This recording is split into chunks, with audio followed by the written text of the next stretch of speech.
the Sea Peoples. In 1177 BCE, along the fortified shores of the Nile Delta, Egyptian scribes recorded a crisis unlike any they had seen before, under the reign of Pharaoh Ramesses. The third, inscriptions carved into the walls of Medinet Habu, described a coalition of foreign warriors arriving by land and sea. They came with ox-drawn carts, women, children, and entire communities in tow. They were not raiders, they were moving civilizations. Egyptian reliefs show ships colliding in violent naval battles, bodies falling into the water, shields raised beneath a sky carved in stone. The records name them collectively as the Sea Peoples, and then, almost as suddenly as they appear, they disappear.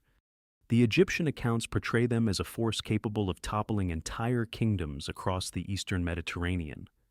Archaeological layers from Anatolia to the Levant show widespread destruction dated to the same narrow window of time.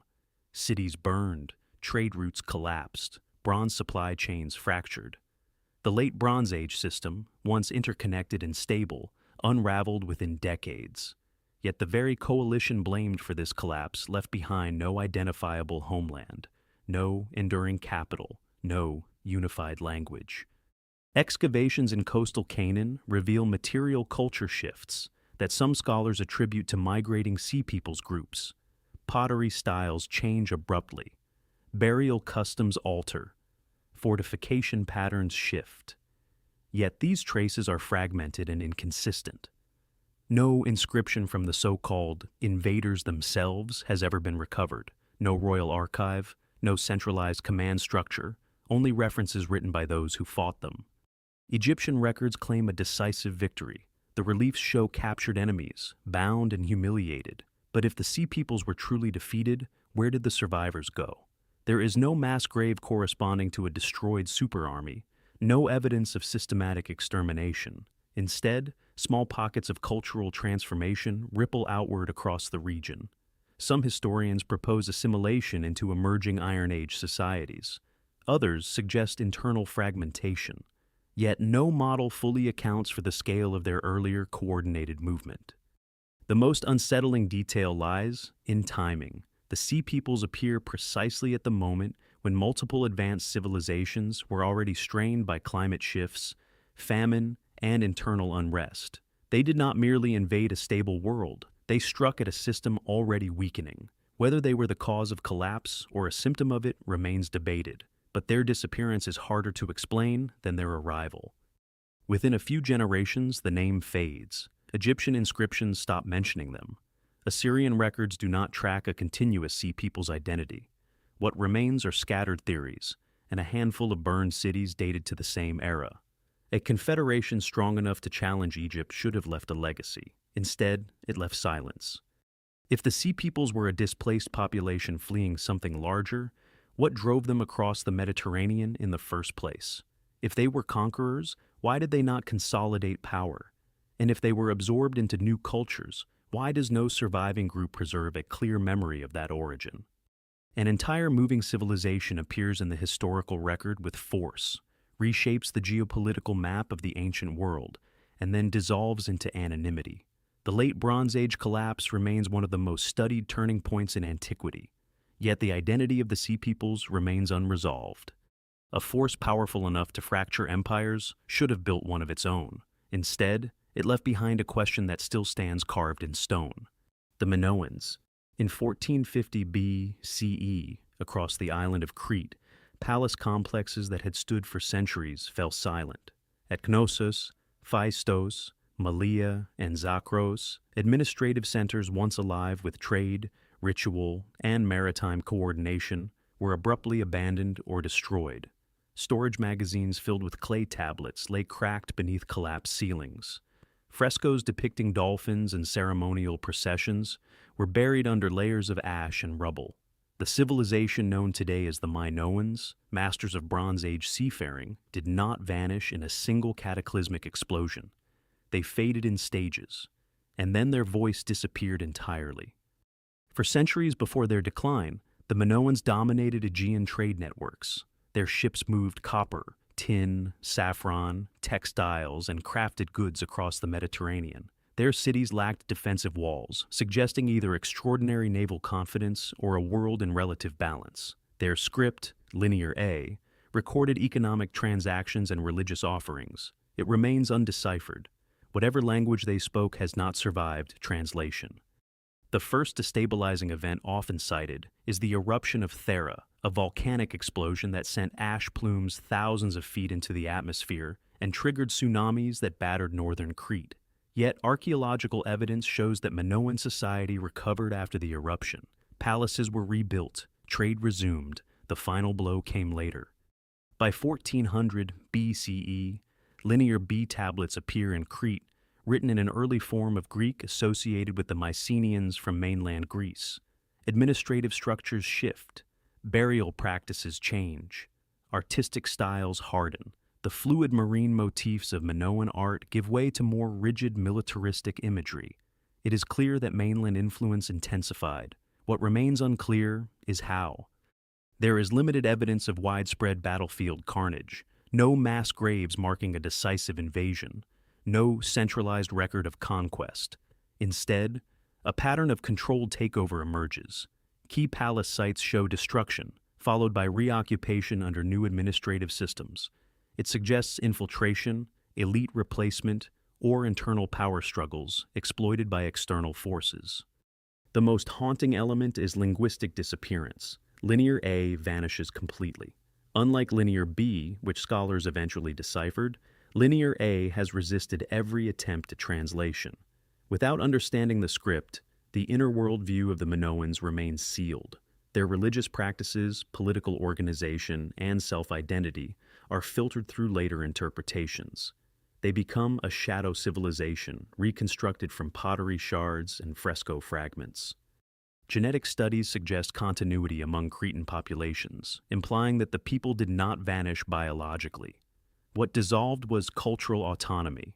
The transition from Minoan to Mycenaean Crete appears swift within the archaeological record. A maritime network that once defined the island's identity is replaced by integration into a mainland power system. Some researchers propose that the Minoans were weakened economically before Mycenaean dominance took hold. Others suggest internal fragmentation between regional elites, yet the absence of explicit transitional documentation leaves room for speculation. A civilization advanced in architecture, trade logistics, and artistic expression did not collapse into primitive obscurity. It was overwritten. When the Mycenaean world itself collapsed a few centuries later, Crete entered another phase of instability. By then, the original Minoan voice had already been erased. Their myths survive indirectly in later Greek legend, reframed through stories of labyrinths and monstrous kings. But legend is not language. Myth is not record. If the Minoans were absorbed rather than annihilated, why does no clear hybrid identity persist in early Greek accounts? Why does Linear A not evolve gradually into another script? Cultural transitions typically leave footprints. In Crete, the footprints are faint. A civilization that mastered the sea, built multi-story palaces without fortifications, and coordinated complex trade systems did not end in fire alone. It ended in silence. The Hattians. In the early 2nd millennium BCE, long before the Hittite Empire carved its name into the stone records of Anatolia, the land was known as Hatti. It was not a title imposed from outside. It was the name of the people who lived there. The Hattians occupied central Anatolia, building fortified settlements across rolling plateaus and river valleys. They left behind temples, ritual objects, and fragments of a language that would later survive only in borrowed form. And then, within a few generations of contact with an incoming Indo-European power, their identity dissolved. By 1650 BCE, Hittite rulers had established dominance over much of the region. Yet, in early Hittite texts, the term "land of Hatti" continued to be used. This detail is often overlooked. The conquerors adopted the geographic name of the conquered. They inherited sacred sites, deities, and ceremonial traditions. But they did not preserve the language. Hattian speech survived only in ritual contexts, embedded within Hittite religious texts like fossilized remnants of an older world. The Hattian language itself remains poorly understood. It was not Indo-European. It does not align cleanly with neighboring linguistic families. Most of what is known comes from Hittite transcriptions of ceremonial chants and invocations. There are no extensive Hattian archives. No royal inscriptions written in their own script have been discovered. If such archives existed, they did not survive the transition of power. Archaeological layers show continuity in settlement patterns. There is no sweeping evidence of mass slaughter. Fortifications were not uniformly destroyed. Instead, administrative control shifted. Elite authority changed hands. Religious centers were repurposed. It appears less like annihilation and more like absorption. Yet the speed at which Hattian linguistic identity vanished is striking. In many historical transitions, conquered populations retain elements of their language for centuries. Loanwords persist, dialects blend. But in Anatolia, Hattian speech receded into liturgical use and then into obscurity. By the height of Hittite imperial power, the Hattians existed more as a memory than as a people. Some scholars suggest that the Hittites integrated Hattian elites into their political structure. Others propose demographic imbalance, with Indo-European populations gradually becoming dominant through migration. But the archaeological record offers no clear demographic break, large enough to explain complete cultural replacement. The genetic continuity of Anatolian populations across millennia complicates the narrative of simple displacement. What makes the disappearance unsettling is not violence but erasure. The Hittites preserved Hattian gods, ritual formulas, and sacred geography. They acknowledged a past, yet they did not preserve the independent voice of the people who first named the land. When the Hittite Empire later collapsed during the wider Late Bronze Age crisis, successor states emerged across Anatolia and Syria, but none identified themselves as Hattian. The name remained attached to the territory, not to a living culture. If the Hattians were assimilated peacefully, why does their language not echo more strongly in subsequent Anatolian dialects? If they resisted, where are the defensive layers marking prolonged conflict? The evidence suggests neither complete destruction nor seamless integration. It suggests a controlled transition in which political dominance quietly rewrote identity. The land kept its ancient name. The people who gave it that name faded behind the script of those who replaced them. The Philistines. In 604 BCE, Babylonian forces under King Nebuchadnezzar. The second swept through the southern Levant. Cities that had stood for centuries fell one by one. Among them were Gaza, Ashkelon, Ashdod, Ekron, and Gath, the 5 city-states historically associated with a people known as the Philistines. Within decades of this campaign, references to the Philistines as a distinct ethnic and political group vanish from Near Eastern records. They do not reappear. For centuries prior, the Philistines had been a formidable presence along the Mediterranean coast. Egyptian inscriptions from the reign of Rameses. The third describe battles against a group called the Paliset, widely associated with the Philistines. Archaeological layers from the 12th century BCE reveal new pottery styles, architectural changes, and dietary patterns in the coastal Levant. Pig consumption increases. Aegean-style ceramics appear. The evidence suggests a migrating population with connections to the wider Mediterranean world. The Philistines built fortified cities, developed iron-working expertise, and engaged in sustained conflict with neighboring Israelite kingdoms. Their presence is documented not only in biblical texts but in Assyrian administrative records. They paid tribute, they negotiated alliances, they resisted imperial expansion when possible. They were not a minor tribe, they were a regional power. Then the pattern shifts.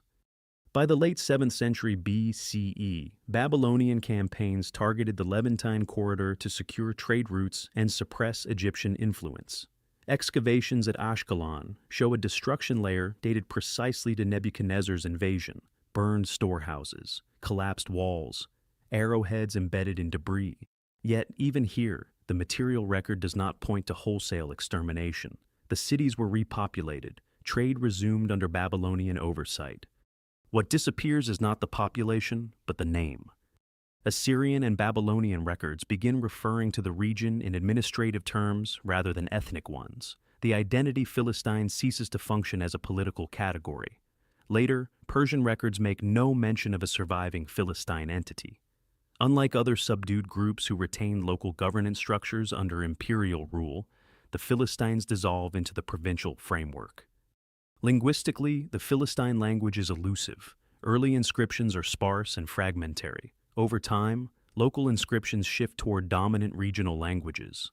Cultural markers that once distinguished Philistine settlements from neighboring groups blur within 2 centuries of sustained imperial contact. Genetic analyses from excavated remains suggest some Aegean ancestry in early Philistine populations, but later, samples show increasing local integration.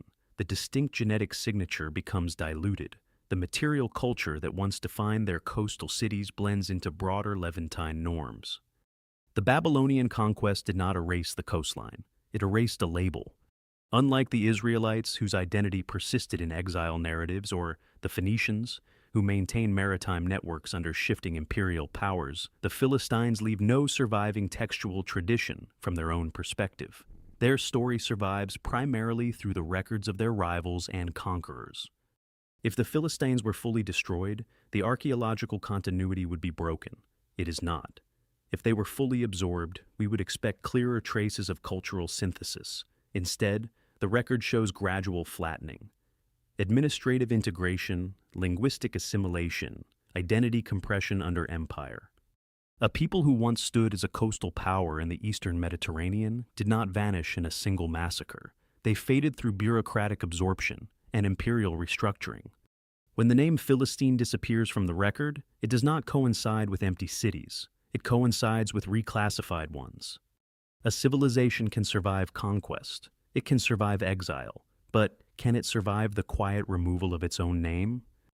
The Nabataeans. In 106 CE, the Roman Empire annexed the kingdom of Nabatea without recording a decisive battle. No grand siege is described in surviving Roman accounts. No dramatic last stand marks the fall of Petra, the Nabataean capital carved directly into rose-colored sandstone cliffs. Instead, the transition appears administrative. Arabia Petraea became a Roman province. A new governor was installed. Imperial inscriptions replaced local authority. And within a few generations, the Nabataeans as a distinct people disappear from the historical record. For nearly 4 centuries before annexation, the Nabataeans controlled the desert trade routes linking southern Arabia, the Levant, and the Mediterranean. They managed the flow of frankincense, myrrh, spices, and textiles.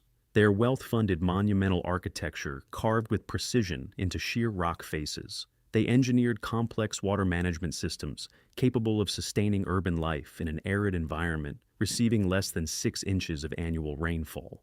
Cisterns, dams, and channels turned desert into controlled infrastructure. Their script, derived from Aramaic, would later influence the development of Arabic writing. Inscriptions reveal royal lineages and dedications to deities such as Dushara and Al-Uzza. The Nabataeans were not an isolated tribe.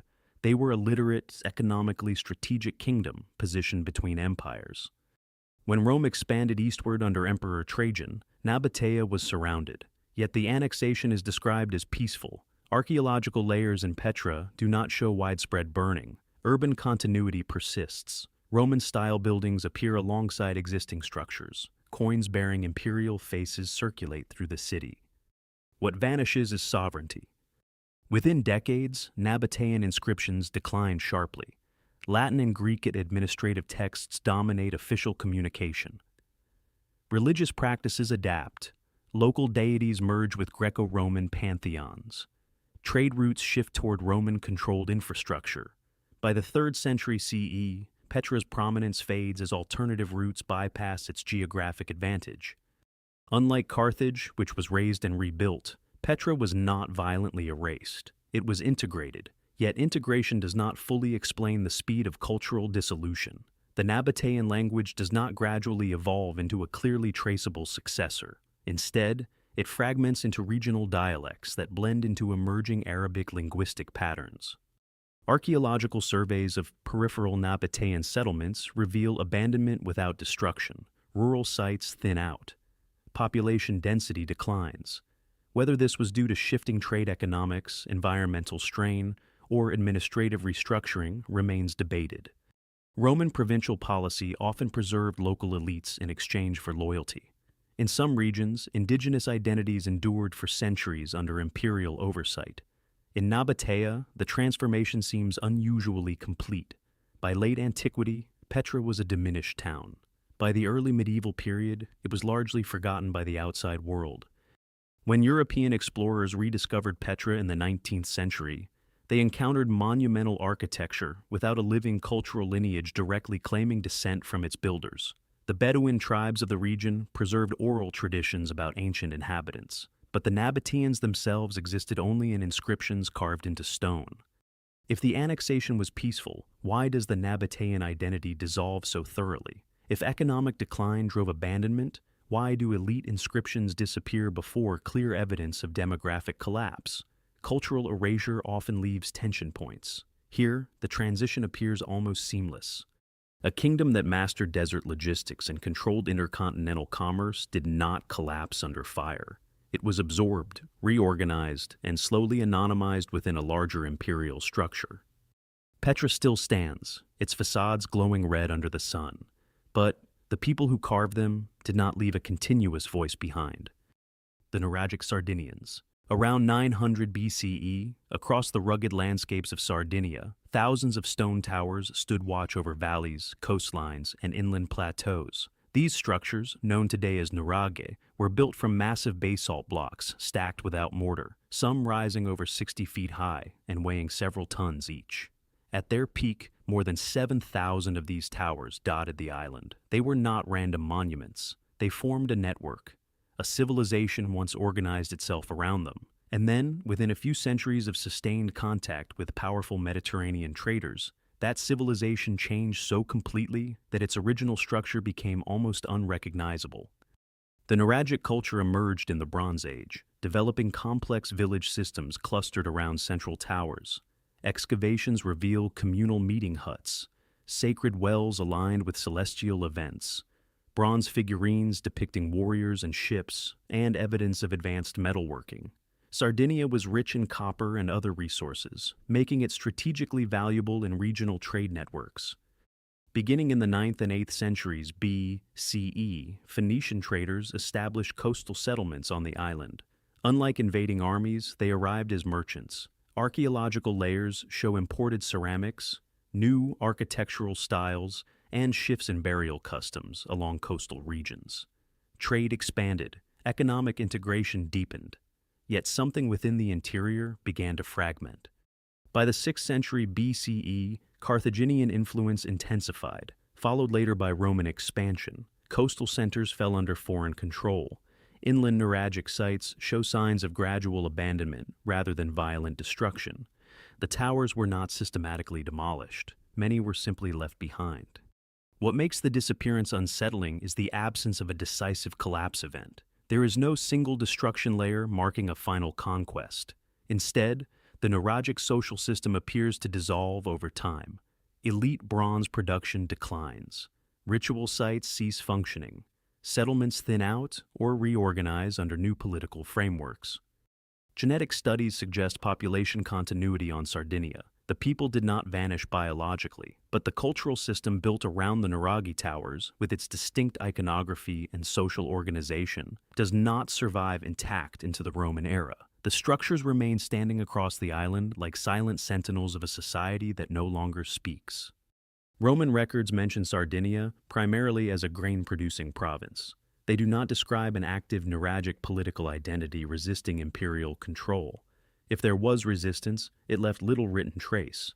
If there was assimilation, it was unusually thorough. One of the most debated questions concerns the purpose of the Nuraghe themselves. Were they defensive fortresses, elite residences, ritual centers, or symbols of territorial control? Their distribution suggests coordinated planning across the island. Their architectural consistency implies shared engineering knowledge, yet no written Nuragic language survives to explain them. When foreign trade networks intensified, Sardinia became part of a wider Mediterranean economy. That integration brought wealth and exchange, but it also shifted power structures toward coastal hubs aligned with external empires. Inland tower communities may have lost their economic leverage. Over time, the social logic sustaining the Nuraghe network eroded. The towers still rise from the landscape, weathered but intact. They were not destroyed, they were outlived. A civilization that could mobilize labor to stack multi-ton stones into enduring monuments did not disappear in flame. It dissolved through gradual reorientation under foreign influence. The people remained. The system that defined them did not. If contact with Mediterranean superpowers brought opportunity, why did the Nuragic identity fade instead of adapting visibly? Why do the towers remain without a living tradition, directly claiming their builders? Across Sardinia, the stones stand in quiet formation, as if waiting for a society that no longer gathers beneath them. The Elamites. In 647 BCE, the Assyrian king Ashurbanipal launched a campaign deep into the lands east of Mesopotamia. His inscriptions describe the destruction of Susa, the Elamite capital. Temples were looted, royal tombs were opened, statues of gods were carried away. Ashurbanipal boasted that he swept Susa like a flood and turned its sacred spaces into ruins. It was a message meant to terrify neighboring powers. But even after this devastation, Elam did not vanish immediately. What followed was stranger than simple conquest. For over 1,000 years, the Elamites had existed as a political and cultural force in what is now southwestern Iran. Their kingdom interacted continuously with Sumer, Akkad, Babylon, and Assyria. At times they were adversaries, at times allies. They possessed their own language, unrelated to Semitic or Indo-European families, and developed a writing system that evolved from Proto-Elamite to Linear Elamite, and later cuneiform adaptations. Administrative tablets, royal inscriptions, and economic records confirm a structured state apparatus. After the Assyrian destruction of Susa, the region experienced instability. Yet within decades, new Elamite rulers reappear and scattered inscriptions. The society was damaged but not erased. Then, in the 6th century BCE, another power rose. The Persians under Cyrus the Great absorbed the region into what would become the Achaemenid Empire. Unlike Assyria, Persia did not boast of annihilation. Instead, Elam became one of the core administrative centers of the empire. Susa was rebuilt and transformed into a royal residence for Persian kings. Elamite scribes were employed in imperial administration. In fact, thousands of clay tablets from Persepolis are written in the Elamite language, used as a bureaucratic medium. And yet, despite this integration into the heart of a superpower, the Elamite identity fades from historical record. After the early Achaemenid period, references to Elamites as a distinct ethnic or political entity decline sharply. Their language disappears from administrative use. It leaves no clear descendant. Unlike Akkadian, which influenced later Semitic languages, Elamite vanishes almost completely. Archaeological continuity suggests population persistence. Settlements continue under Persian rule. There is no evidence of demographic collapse comparable to earlier Assyrian devastation. Instead, what dissolves is the cultural boundary. Some scholars argue that Elamite elites merged into Persian aristocracy. Others suggest that administrative centralization under Persia rendered local identities secondary. But even under empire, many groups retained recognizable traditions. The Elamites do not. The most puzzling element is linguistic extinction. Elamite was used extensively in early Achaemenid bureaucracy. It was not a marginal dialect. It functioned at the highest levels of governance. Then, over time, it disappears without leaving a traceable lineage. A language spoken and written for more than a millennium falls silent. If Elam was crushed by Assyria, it recovered. If it was absorbed by Persia, it thrived administratively. Yet by the classical period, Greek historians refer to the region in broader geographic terms, rather than as a surviving Elamite culture. A civilization that endured war, rebuilding, and imperial integration did not vanish through fire. It dissolved through incorporation into something larger. Its capital became an imperial hub. Its scribes managed records for foreign kings. Its temples were rebuilt under new patronage. But somewhere in that transformation, the Elamites stopped existing as themselves. When Susa became Persian, what happened to Elam, the Oxus Civilization? In 1972, Soviet archaeologists excavating the deserts of present-day Turkmenistan uncovered the remains of a fortified city unlike anything expected in Central Asia. Massive mud brick walls rose from the sand, forming geometric compounds that covered more than 40 acres. Inside were columned halls, fire altars, intricate seals carved from stone, and evidence of long-distance trade. This civilization, now called the Oxus Civilization or Bactria Margiana Archaeological Complex, flourished around 2200 to 1700 BCE. It was urban, organized, and connected. And then, after sustained contact with surrounding powers, it dissolved without clear signs of conquest. The Oxus civilization occupied an oasis network between Mesopotamia, the Indus Valley, and the Eurasian steppe. Archaeological finds include seals resembling those of the Indus Valley, metallurgy comparable to regions westward, and luxury items such as chlorite vessels carved with mythic motifs. The cities were planned with precision. Citadels stood at their centers. Agricultural systems supported dense populations in otherwise arid landscapes. Unlike sudden collapses marked by charred layers and mass graves, Oxus sites show gradual abandonment. Defensive walls remain largely intact. There is no consistent evidence of violent destruction across major settlements. Instead, occupation thins. Some compounds are repurposed, others are left to erosion. Around the same period, Indo-Iranian-speaking pastoral groups began moving through Central Asia. Archaeological layers indicate interaction rather than immediate warfare. New burial practices appear in the region. Certain Oxus religious symbols echo in later Indo-Iranian mythology. Some scholars propose cultural exchange, even synthesis. Others suggest demographic pressure destabilized the oasis-based urban system. Trade patterns also shifted. Mesopotamian records referencing distant lands change in frequency. The Indus Valley civilization to the south entered its own phase of decline. Climate fluctuations may have reduced water availability in marginal agricultural zones. Yet none of these factors alone fully explain the synchronized retreat of fortified Oxus centers. One of the most unsettling aspects is the absence of written records directly from the civilization. While seals and symbolic markings exist, no deciphered script provides insight into governance or self-identity. Their internal narrative is silent. Their cities stand as architectural testimony without commentary. By 1500 BCE, the once dense urban compounds were largely abandoned. Smaller settlements persisted. Nomadic and semi-nomadic cultures came to dominate the region. The monumental complexes, engineered with clear planning and resource coordination, were left behind. If invading groups overwhelmed the Oxus civilization, why do defensive structures show limited battle damage? If climate collapse drove abandonment, why do some oasis systems continue supporting habitation under later cultures? If assimilation occurred, why does the distinctive architectural pattern vanish so abruptly? The Oxus civilization sat at a crossroads of ancient exchange networks. It interacted with powerful neighbors, yet maintained its own urban identity for centuries. Then, following intensified regional movements and shifting trade systems, it ceased to function as a coherent entity. The desert preserved their walls. It did not preserve their voice. A civilization capable of engineering fortified cities in hostile terrain did not end in visible catastrophe. It receded into the sand. The Etruscans.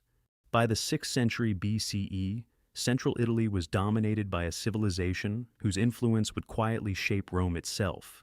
They built arched gateways before the Romans mastered them. They drained marshlands and engineered urban grids. Their nobles were buried in chamber tombs, painted with scenes of banquets, music, and ritual combat. They were the Etruscans. And within a few centuries of sustained contact with a rising Roman Republic, their identity dissolved so thoroughly that even their language became a mystery. At their height, the Etruscans controlled a network of city-states stretching from Tuscany to northern Lazio. Cities like Tarquinia, Veii, and Cerveteri flourished with trade connections extending across the Mediterranean. Greek ceramics appear in their tombs. Metalwork bearing intricate designs demonstrates technical precision. They were neither isolated nor primitive. They were integrated into the wider Mediterranean world while maintaining a distinct cultural system. Their religion centered on divination and ritual interpretation of natural signs. Etruscan priests specialized in reading lightning patterns and inspecting animal livers for omens. Roman religious practice would later absorb many of these traditions. Even the Roman fasces, the bundle of rods symbolizing magisterial power, is believed to have Etruscan origins. The transformation began gradually. By the 5th century BCE, Rome was expanding. military conflicts erupted between Rome and Etruscan cities, but these were not immediate extermination campaigns. Veii fell in 396 BCE after a prolonged siege, yet other Etruscan centers persisted. Over time, Rome absorbed territory, extended citizenship in stages, and integrated elites into its political structure. What followed was not cultural annihilation through fire. It was assimilation through administration. Latin replaced Etruscan in public inscriptions. Political authority shifted from local aristocracies to Roman magistrates. Etruscan elites adapted, intermarried, and entered Roman ranks. The most haunting remnant is the language. Thousands of inscriptions survive, carved into tomb walls, etched on bronze mirrors, and engraved on sarcophagi. Yet Etruscan remains only partially understood. It does not belong to the Indo-European family. It stands linguistically isolated. Scholars can read the letters but struggle with the grammar and vocabulary beyond formulaic funerary phrases. Unlike Greek, which continued to thrive under Roman rule, or Hebrew, which persisted despite exile, Etruscan ceased to be spoken by the 1st century BCE. Roman writers mention it as an archaic curiosity. Within a few generations, it was no longer a living tongue. Archaeological continuity suggests that the people did not disappear. Genetic evidence points to population stability in the region. What vanished was the distinct Etruscan political and linguistic identity. Roman historians later framed early Roman kings, such as Tarquinius Priscus and Tarquinius Superbus, as Etruscan, but these narratives were filtered through Roman perspective. The irony is stark. Rome inherited Etruscan engineering, religious systems, and political symbols. Yet Rome also rewrote the narrative, positioning itself as successor rather than absorber. If the Etruscans were militarily crushed, why do many of their cities show gradual transformation rather than total destruction? If they were willingly absorbed, why did their language vanish instead of evolving into a recognizable descendant? And if their elite integrated into Roman society, why did no preserved Etruscan historical tradition survive independently? Their tombs remain intact beneath the hills of Tuscany, painted with vivid scenes of life and ceremony, their script-lined stone walls in neat, unreadable rows. A civilization that shaped Rome did not end in spectacle. It ended in quiet replacement. Rome endured. The Etruscans became a footnote beneath it. The Indus Peripheral tribes. In 1901, during the early excavations of what would later be identified as Mohenjo-Daro, British archaeologists uncovered a city planned with unsettling precision, streets aligned on a grid. Drainage systems ran beneath stone-covered avenues. Brick dimensions followed standardized ratios across hundreds of miles. This was not a loose tribal settlement. It was a civilization. And yet, by 1900 BCE, the urban centers of the Indus Valley began to empty. Not in flames, not under siege. They were abandoned. While attention often focuses on the major cities, the most mysterious disappearances occurred in the peripheral settlements. Smaller fortified towns along trade corridors and river branches declined almost simultaneously. Excavations show thinning occupation layers, houses subdivided into cramped compartments, standardized bricks replaced by irregular local materials. Administrative seals become scarce, and then silence. The Indus script remains undeciphered. Hundreds of seals bear compact inscriptions, rarely more than 5 or 6 characters long. No bilingual key has ever been found. Without understanding the language, the internal logic of decline remains sealed. Around the same period, archaeological evidence indicates movements of Indo-Aryan, speaking pastoral groups into the northwestern subcontinent. The degree of interaction remains debated. Some layers show cultural blending. Others show abandonment without clear signs of violent conquest. Climate shifts are often cited. River systems that once fed the urban core altered course. The Ghaggar-Hakra River, associated by some with the mythical Saraswati, gradually dried. Trade with Mesopotamia declined. But environmental stress alone does not fully explain the synchronized withdrawal of multiple peripheral sites.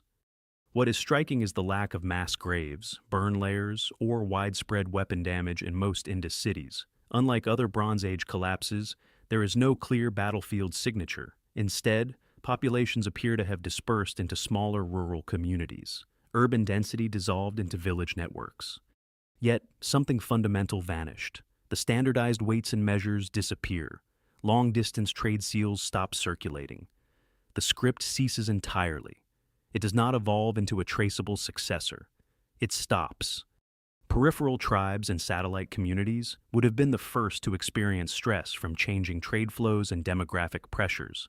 Their decline precedes or parallels the weakening of the urban core. When those outer nodes faltered, the centralized system may have lost cohesion.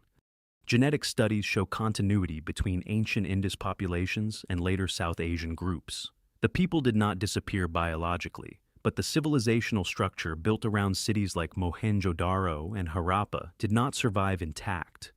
If invading groups overran the cities, why are fortifications largely intact? If drought forced migration, why do some settlements remain habitable under later cultures? If assimilation occurred, why does the script vanish without transition? The Indus civilization did not leave behind royal victory inscriptions or catastrophic destruction layers. It left behind abandoned wells, orderly streets, and a language no one can read. A society capable of engineering multi-story brick cities, managing waste systems, and coordinating trade across hundreds of miles did not collapse in spectacle. It receded. Its people blended into future populations. Its genetic line continued, but its civilizational identity dissolved at the moment new movements reshaped the subcontinent. The cities remain as archaeological footprints. The voice that once governed them does not. Conclusion. These vanished tribes and civilizations reveal a pattern that is far more unsettling than open warfare. The Sea Peoples, the Minoans, the Hattians, the Philistines, the Nabataeans, the Nuragic Sardinians, the Elamites, the Oxus builders, the Lapita navigators, and the Indus peripheral communities did not always fall beneath obvious catastrophe. In many cases, their populations endured. Their cities were not always burned. Their bloodlines did not vanish. What disappeared was something less visible but far more permanent: identity. Across continents and centuries, the pattern repeats. Contact with a more centralized, militarized, or economically dominant civilization does not always produce immediate annihilation. Instead, it produces absorption, administrative restructuring, linguistic replacement, religious reinterpretation, trade dependency. The conqueror does not always erase the body. It erases the name. In nearly every case, the silence begins in the archive. Scripts go undeciphered or cease entirely. Ethnic labels vanish from imperial records. Peripheral settlements thin out before urban centers collapse. Cultural markers fragment and dissolve into broader regional norms. The physical evidence suggests continuity. The historical identity does not. This pattern challenges the traditional image of conquest as fire and sword. In these cases, collapse often occurred through integration, economic redirection, or gradual restructuring under stronger systems. The result was not empty land, but rewritten memory. If civilizations can disappear without mass graves or smoking ruins, then collapse is not always visible in stone. It can occur through bureaucracy, through language shift, through generational adaptation under foreign authority. The question is not simply why these tribes vanished. It is why their disappearance left so few transitional traces. How does a people strong enough to build towers, command trade routes, or navigate oceans lose its voice so completely within a few generations of contact? History records wars in detail. It preserves monuments of victory, but it is quieter about assimilation. And in that quiet space between conquest and continuity, entire civilizations fade without a final battle ever being fought.